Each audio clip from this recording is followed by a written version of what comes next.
গণ অধিকার পরিষদে যুক্ত হলে কোনো ধরনের সুযোগ সুবিধা পাওয়ার কোনো অপশন থাকে না।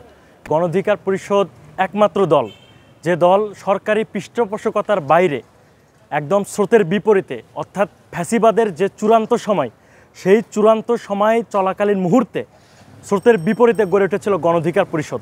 এবং গণ অধিকার পরিষদের আমরা যদি ইতিহাস জানি, আমরা দেখতে পাবো যে এই দল এমন একটি দল যে দলে গণমানুষের কথা বলার কারণে এই দল প্রতিষ্ঠিত হয়েছে।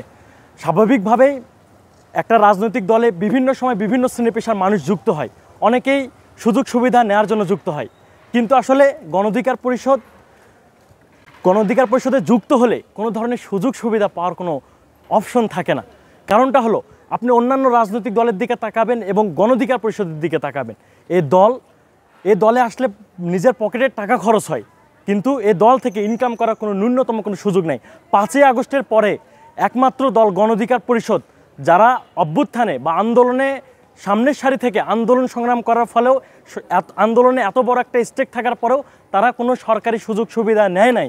সেই জায়গা থেকে আমরা মনে করছি যারা পদত্যাগ করেছে তারা হয়তো সুযোগ সুবিধা করতে পারে নাই, বা এখান থেকে কোনো ধরনের তাদের নিজেদের এজেন্ডা বাস্তবায়ন করতে পারে নাই, সেজন্য তারা চলে গিয়েছে। তাতে করে গণ অধিকার পরিষদের খুব বেশি ক্ষতি হয়েছে বলে আমি মনে করি না।